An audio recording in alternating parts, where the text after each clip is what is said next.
معزز ناظرین و سامعین، السلام علیکم ورحمۃ اللہ وبرکاتہ۔ اخبار الہند چینل پر استقبال ہے خیر مقدم۔ معزز ناظرین، یہودی انتہا پسند تنظیموں کے فلیگ مارچ کے باعث مقدس شہر میں بروز اتوار کشیدگی پائی جا رہی تھی۔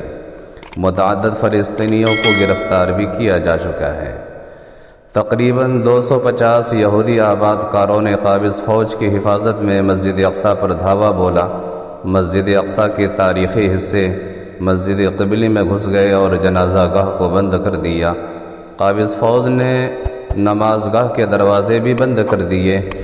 بیت المقدس میں بروز اتوار صبح سے سخت کشیدگی۔ اسی طرح سے پہلی ویڈیو میں آپ دیکھ رہے ہیں کہ کس طرح سے قابض اسرائیلی فوجی مقبوضہ یروشلم اولڈ سٹی میں 2 فلسطینی لڑکیوں پر بے دردی سے حملے کر رہے ہیں۔ اسی طرح سے آپ دوسری ویڈیو میں دیکھ رہے ہیں کہ اسرائیلی فوجی فلسطینی خاتون کو مسجد اقصیٰ کے ایک دروازے پر گرفتاری کے وقت بہیمانہ تشدد کا نشانہ بنا رہے ہیں۔ اللہ سے دعا گو ہے کہ اللہ تبارک و تعالی وہاں کے مظلوم مسلمانوں کی مدد کرے۔